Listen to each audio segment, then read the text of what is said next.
अस्सलाम वालेकुम। SS life में खुश आमदीद। आज मैं आपके लिए कचालू की चाट लेके आई हूँ। बचपन से हम सुनते आए आलू कचालू मियाँ कहाँ गए थे, तो ये वही कचालू हैं।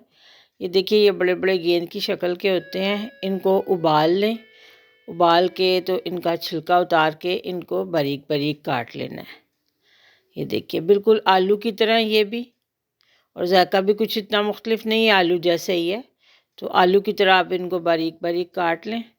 अब इसमें हम टमाटर, खीरा और प्याज जो है वो बारीक बारीक काट के डालेंगे, और साथ ही हम इनमें कुछ मसाले भी ऐड करेंगे।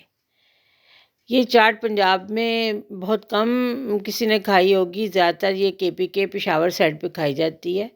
वहाँ का ये एक स्ट्रीट फूड है। घरों में भी बनाई जाती है और बाज़ार में भी ये आम बिकती है। तो पंजाब के लोगों के लिए मेरा मशवरा है कि वो भी ये ज़रूर बनाएं और खा के देखें। इंशाल्लाह उनको भी ये पसंद आएगी। ये वैसे ही है जैसे पंजाब में लोबिया छोले की चाट खाते हैं ना, तो यहाँ पे ये चाट खाई जाती है।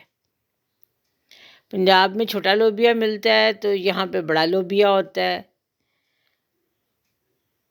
इसी तरह पंजाब में आलू की चाट बनती है, तो केपीके में ये कचालू की चाट बनती है। तो उम्मीद है आप ये चाट खाएंगे तो आपको भी ये बहुत पसंद आएगी। ये देखिए, मैं इसमें ये दही शामिल करूँगी। दही के साथ नमक, सुरख मिर्च, काली मिर्च और पिसा हुआ ज़ीरा डाला है मैंने। ये सारे मसाले हैं। अगर आप चाहें तो आप इसमें नींबू शामिल कर सकते हैं, आप इसमें चाट मसाला डाल सकते हैं। आप अपनी मर्ज़ी से इसमें और भी मसाले शामिल कर सकते हैं, वरना मेरी रेसिपी के मुताबिक तो ये एक मुकम्मल चाट है और इसका जायका भी बहुत अच्छा है। आप ज़रूर ट्राई करें, बना के देखें घर में। उम्मीद है आपको भी पसंद आएगी और बच्चों को भी पसंद आएगी। खटास के लिए मैं इसमें सोया सॉस शामिल कर रही हूँ।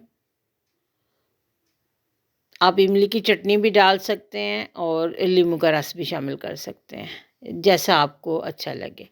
वरना अगर मेरी रेसिपी से बनाएंगे तो वो भी बहुत अच्छी बनेगी। उम्मीद है आपको आज की रेसिपी पसंद आई होगी और आप भी इस रेसिपी को ज़रूर ट्राई करेंगे। मेरा चैनल देखते रहिए, नई नई चीज़ें आपके लिए मैं लेके आती हूँ। उम्मीद है आपको पसंद आएंगी। अल्लाह हाफिज़।